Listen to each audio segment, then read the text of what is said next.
Good morning class 12th agriculture. Happy independence day to all of you. आप सभी को स्वतंत्रता दिवस की हार्दिक शुभकामनाएं। बेसिकली आप लोगों को अभी तक जो मैंने टॉपिक्स क्लियर किए हैं उन्हीं में मैं आगे कंटिन्यू कर रहा हूं। आपका चैप्टर फर्स्ट जो है वो 3 पार्टीशन में है, थोड़ा सा बड़ा है, तो उसी के अकॉर्डिंग मैं आपका जो नेक्स्ट चैप्टर स्टार्ट कर रहा हूँ। जो नेक्स्ट चैप्टर जो आपका चल रहा था 1.2, उसमें मैंने आपको लेंस और उसके उपयोग ये क्वेश्चन से एक्सप्लेन कर दिए थे। याद रखिएगा कि लेंस के उपयोग वाला क्वेश्चन इंपॉर्टेंट है। लेंस किसे कहते हैं, ये 2 डेफिनेशंस, लेंस के उपयोग और लेंस किसे कहते हैं, ये 2 क्वेश्चंस आपके इंपॉर्टेंट हैं। उसके आगे नेक्स्ट जो आपका टॉपिक इसमें बनता है वो है त्रिपार्श्व किसे कहते हैं। त्रिपार्श्व मतलब देखिए, त्रिपार्श्व आप लोगों ने नहीं सुना होगा, बट उसका एक जो अलग नाम है आपको इंग्लिश में दिया हुआ है वो आपको सुन रखा है, दैट इज कॉल्ड प्रिज्म। क्या बोलते हैं उसे? प्रिज्म कहते हैं। ठीक है, प्रिज्म क्या है?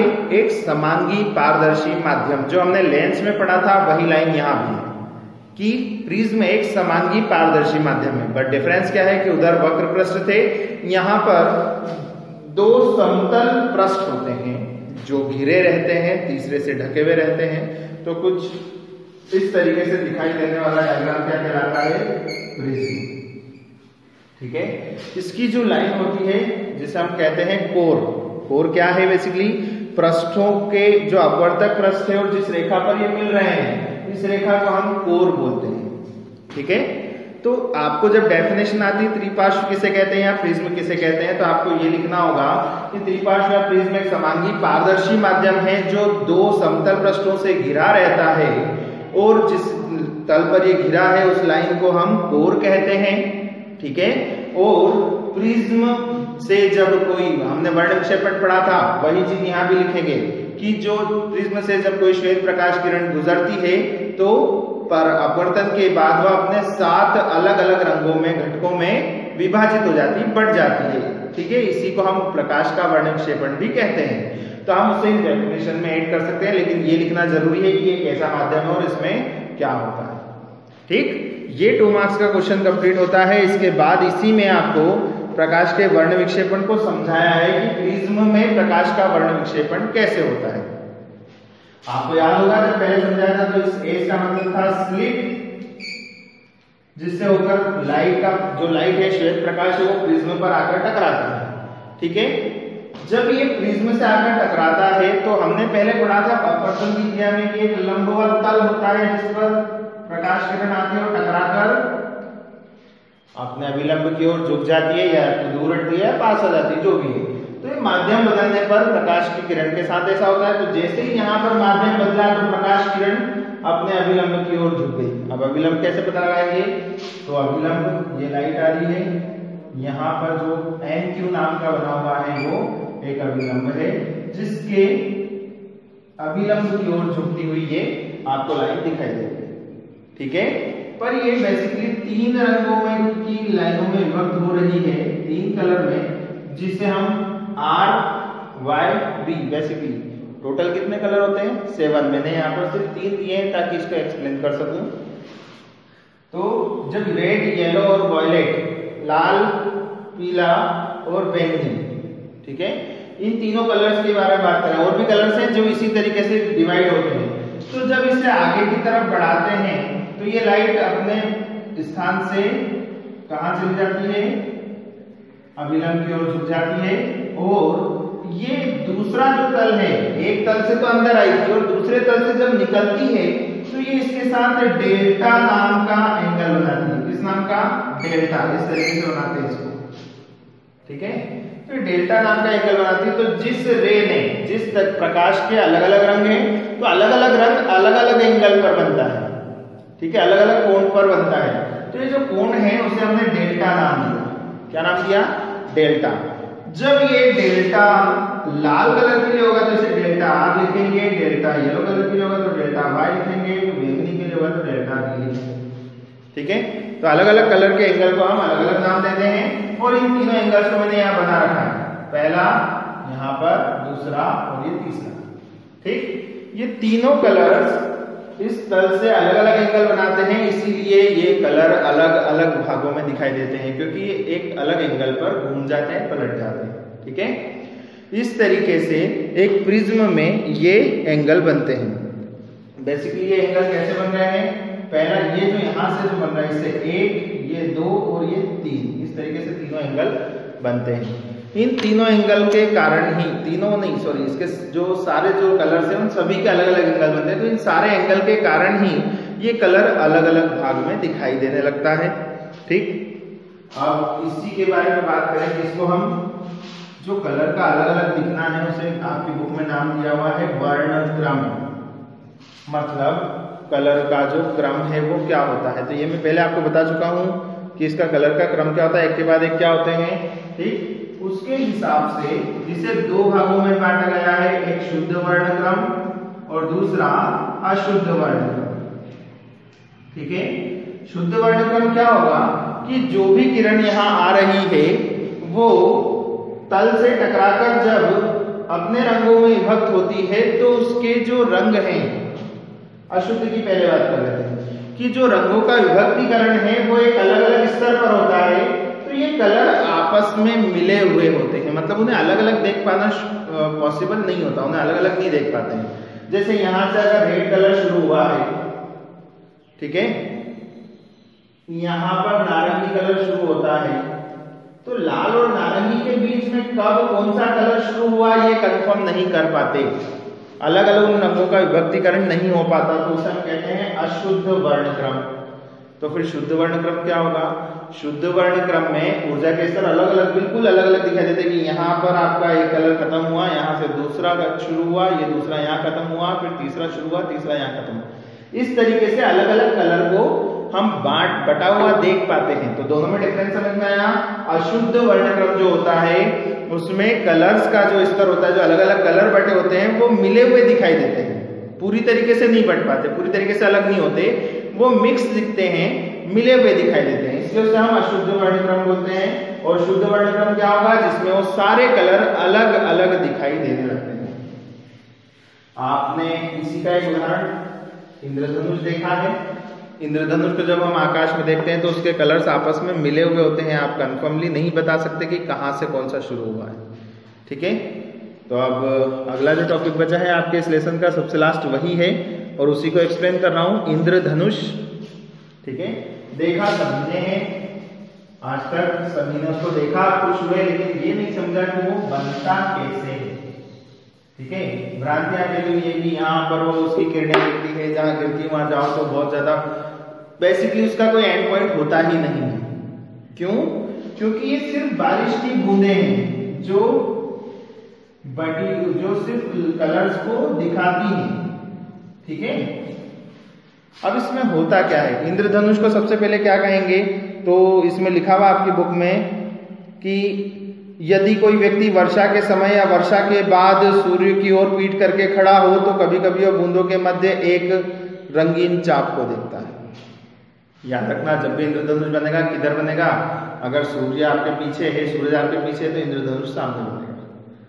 ठीक है, मतलब हमेशा सूर्य की तरफ पीठ करने पर सामने इंद्रधनुष दिखाई देता है। ठीक है, क्यों?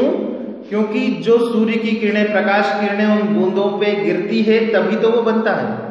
अब उसके बनने का कारण क्या है ये भी इसमें लिखा हुआ है। क्या होता है इसमें, पहले इसका कॉन्सेप्ट क्लियर कर देता हूं। इसमें यह होता है कि बारिश की बूंदें, अब बारिश की इतनी बड़ी बूंद ले ली, कारण क्योंकि इसे समझाना है। ठीक है, बारिश की जो बूंदें होती है, उन बूंदों, छोटी छोटी बूंदें होती है, इतनी बड़ी भी नहीं होती है, पर समझाने के लिए बता रहा हूं। मान लीजिए कि इतनी बड़ी बूंद है और इस तरफ सूरज है, सन है, जिससे प्रकाश किरणें आ रही है। ठीक है, जब आप इसकी तरफ देखते हैं तो ये प्रकाश किरणें आती हैं और परावर्तित होती हैं, नहीं अपवर्तित होती है। सबसे पहले प्रकाश किरणें क्या होंगी, अपवर्तित होगी। तो अपवर्तित होकर ये इसके एक पृष्ठ से घुसकर दूसरे पृष्ठ पर टकराती है। तो याद रखिएगा, पहला अपवर्तन नहीं हो गया, जब ये इसके पृष्ठ से टकराई तो यहां से अपवर्तित होकर इस बूंद के अंदर आ गई।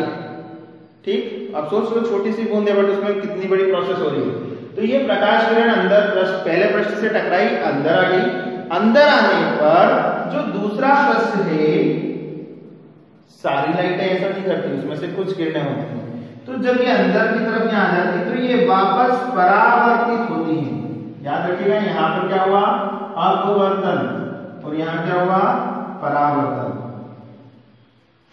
ठीक, तो प्रकाश किरण आई, उसका अपवर्तन हुआ, ये यहाँ से परावर्तित हुई। जब परावर्तित हो गई ये इस वाले पृष्ठ पर आती है, तो इस वाले पृष्ठ से ये आपको रंगों में विभक्त होती हुई दिखाई देती है।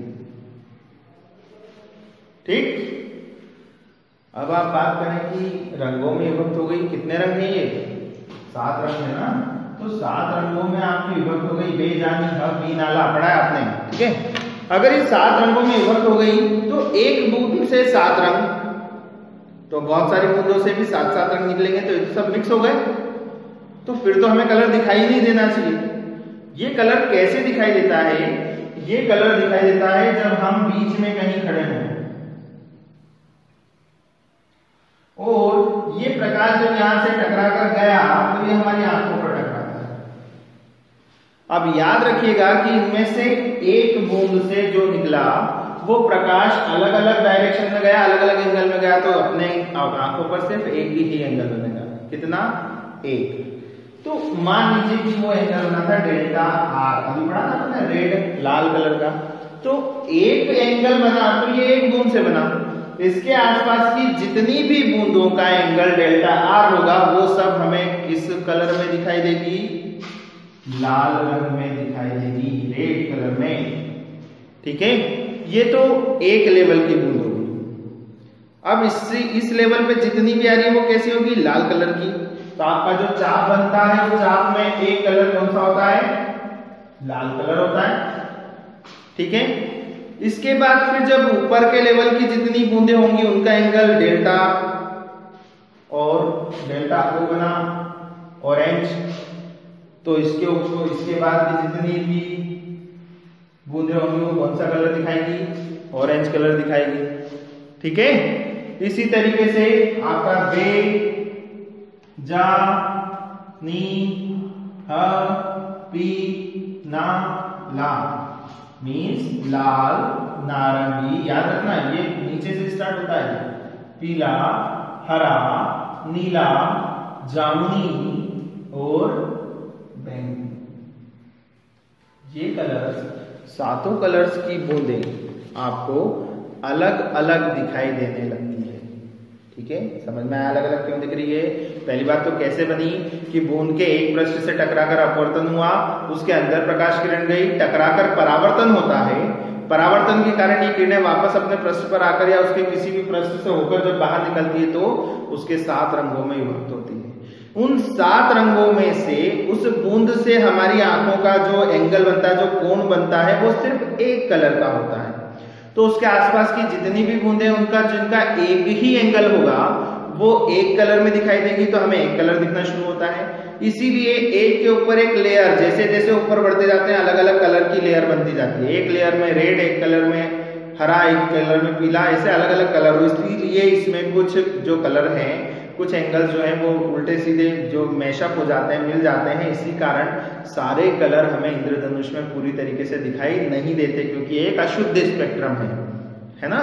तो ये जितने भी ये जो अपवर्तन हो रहा है, परावर्तन हो रहा है, उसकी क्रिया के कारण हमें इंद्रधनुष दिखाई तो देता है, लेकिन 7 रंगों में पूरी तरीके से दिखाई नहीं देता, और अलग अलग लेयर पर अलग अलग कलर दिखाई देता है। वरना जो जहां पर लाल दिखाई दे रहा है उसमें से भी ग्रीन कलर निकल रहा होगा, लेकिन किस कारण, एंगल, कोण के कारण, जो दृष्टि से जो कोण बन रहा है, जो दर्शक है उसकी आंखों से जो कोण बन रहा है, उस कोण के हिसाब से ही उसका कलर होता है। इसीलिए जो ये इंद्रधनुष बनता है ये अलग अलग कलर में होता है, और अलग अलग लेयर में अलग अलग कलर हमें दिखाई देने लगते हैं।